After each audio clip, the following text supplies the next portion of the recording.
Maqaan kee hoo? Caaltuu Nagaasaa Waajjireen jedhama. Ijoollee eessaati? Ijoollee Arsiiti. Arsii eessa? Arsii ba'aa. Dhaloota kee? Iddoon dhaloota kiyyaa Guushaa Xeemalaa. Guushaa Xeemalaa? Ganda Guushaa Xeemalaa. Aanaa Digaluuxii Ijootta dhaladhe. Achuma jiraatta? Achuma yan jiraadha. Maatii kiyya wajjin nama garuu maatii sadiin qaba. Abbaa warraa kiyya wajjin Shaaldooji keessa jiraadha. Haadha maatii sadiiti.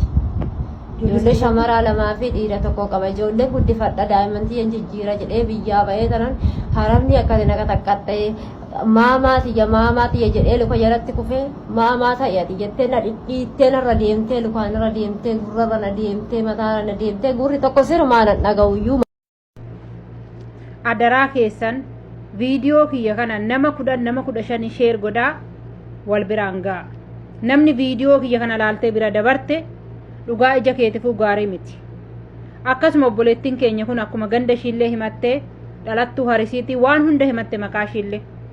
Akkasuma haadha ijoollee sadiiti. Daa'ima koon guddifadha jettee maallaqa kasakkastee biyyatti arrabsu isheen tuni wayin 80,000 wayin immoo 100,000 baastee dhufte natsaa hin dhufne biiroorraan dhufte ejeensiitu jira waa baay'eetu jira garuu ishiin amma saatii ammaa kanatti bilbila maatillee hin beeku maatuma kiyya naa barbaada jechaa jirti waan tokkollee hin qabdu madaamin tun akka horii sanitti irra deemte horiin akkanatti irra deemanii viidiyoo ishii san namni hundi dhaggeeffattan hoodhuguma qalbiin keessi cabe maatiin talatanaa itti haa barbaannu viidiyoo kiyya kana na bira hin darbina adaraa rabbuma keessa sodaadha ijoollee musliimaa adaraa rabbi ijoolleen kiristaanas adaraa kiristoos isiniin jedha adaraa maaramii maaliif jennaan jireenyi biyya namaa kun har'a odoo ishiin tuni tufattee jalaa ba'uu baattee borummoo intalli warra abaluu duutee jirti reeffa irratti barbaadaa maatii ishii jettan kanaafiyyuu rabbiin gaditti waaqayyoon gaditti jalaa baatee jirti kanaaf hundi keessanuu obboleettiin keenya kun Dubaayii keessatti kan akkana taate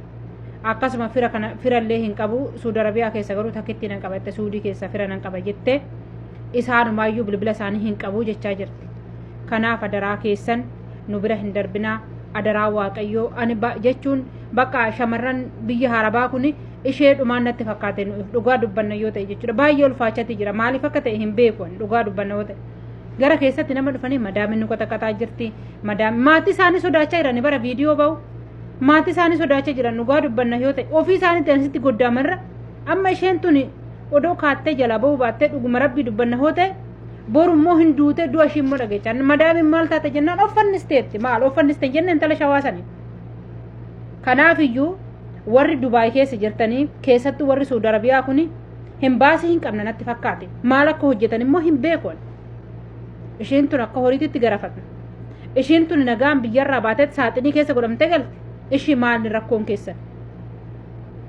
maal ta'a warri lafaa yoo dubbattaniif maal ta'a namni qubni quba caalti warri wayyaa qabdan hoo dubbattaniif namni viidiyoo intala tanaa laaltanii bira hin darbinaa maatii ishii itti barbaannu erga maatii ishii itti barbaannee raawwanne immoo akkasuma dhugaa intala tanaa maallaqa kaffaltee biyyatti 1,000 kaffaltee dhuftee kanaafuu isa booda immoo qasidanii itti deeman madaamin tunis immoo karaarra fudhanne har'a akkanatti qaxaqqattee garaftee raawwattee irra deemtee akka qoshaashaa isbeelii keessa goonee gannu santi feestaalii keessa goonee gannu santi akkasitti gattee jechuudha kanaaf hundi ijoolleen teenya yeroo amma isbeelii kiisii gurraacha qoshaashaan ittiin gatamu san caalaa rakasanii jiru madaamonni yoo fedhan gadi baasanii tumanii biirootti dawwalanii tunnaaf hin taane jedhanii kan biraa fudhatu sarraatanyonni baay'achuurraa kan ka'e akka meeshaa shi'een irraa gizee xalabatan uffata minaamina yeroo xalabatanii yaani karra duratti namaa fidu jechuudha amma akkasitti fudhachaa jiru jechuudha sarraatanyoota kanaafuu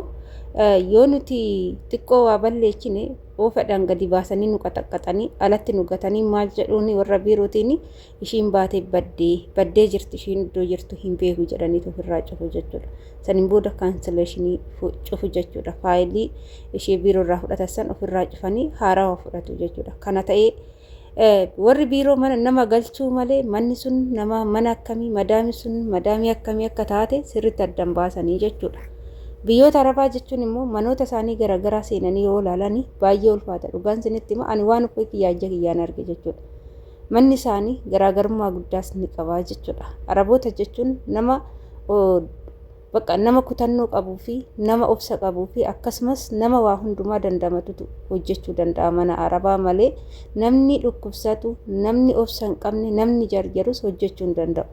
Kanaafuu keessattummoo arabdoonni deebii yoo itti deebisan hin jaalatanii jechuudha. Egaa obboleettii keenya kana obboleettii maali haadha keenya kana jechuudha. Haadha ijoollee sadiiti akkuma argitanii jechuudha. Baay'ee miidhamanii jiru, baay'ee dhaannamanii jiru. Umurii kanaan harka madaamitiin dhaannamanii qaamni isaanii madaa'ee madaamii sana harkaa ba'uu jecha qullaa isaanii uffata takkittii ofirraa qabaniin ba'anii jechuudha. Yuunifoormiidhumaan ba'anii kanama uffatanii argitan san ijoolleetu kenneef malee kan isaanii miti jechuudha. Innaan maaloo nadhaaniin haadha koo maaloo nadhaaniin maamaa koo jedhee lukatti maramnaan maamma eeti jettee na kan caalu sirii na qaxaqatte jechaa jirti. Yeroo ammaa kana madaamonni beektanii baay'ee tokko bakka ijoollee keenya sarraateenyota biyya keenya tuffachuu keessa darbanii ijoollee sun taane biiroo keenya tuffachuu keessa darbaniiti jechuudha.